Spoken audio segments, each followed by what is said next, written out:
Already পুরুলিয়ায় ঘুরতে যাব বলে আমরা প্রচণ্ড বৃষ্টির সময় গাড়ি নিয়ে বার হয়ে গেছিলাম।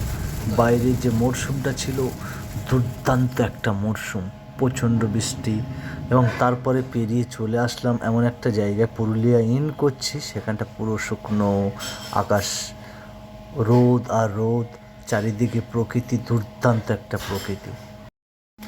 এরপরে চলে আসলাম পাহাড়ের ঠিক নিচেই, মানে অযোধ্যা পাহাড়ের ঠিক নিচেই। এখানে প্রচুর কটেজ আছে, যেগুলো খুব সস্তায়, খুব অল্প টাকায় পাওয়া যায়।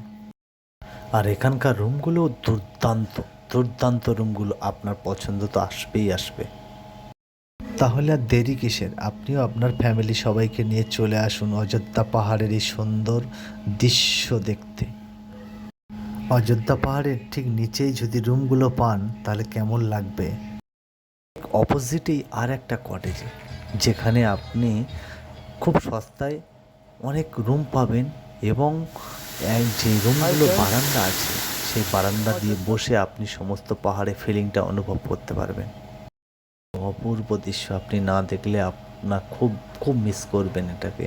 যদি যান পুরুলিয়াতে কখনো, তো এই ঝর্ণা ভিউটা অতি অবশ্যই দেখে আসবেন। এরপর আমরা গাড়ি করে পাহাড়ের ঠিক উপরে উঠছি।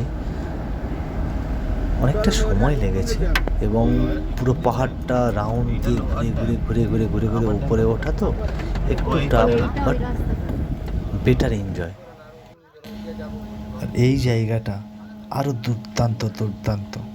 অযোধ্যা পাহাড়ের ঠিক উপরেই এই ওয়াটার ড্যামটা, এটা দেখার মতো দৃশ্য। পাহাড়ের উপরে এত জলোচ্ছ্বাস, এত জল ধরে রাখার যে একটা ব্যবস্থা, এটা দারুণ দারুণ।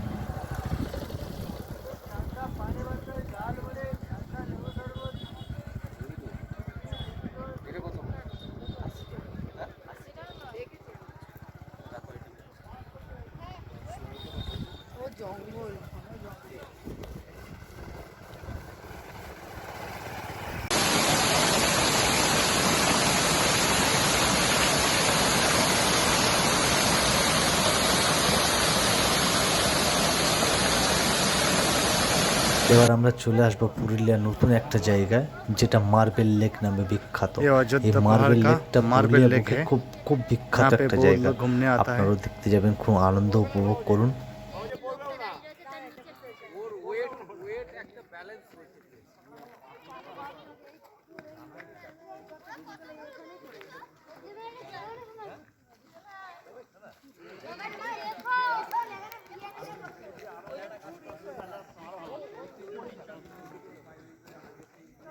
ভূমিকম্প হতে হবে, ওই যেমন হলো ওই যে উত্তরাখণ্ড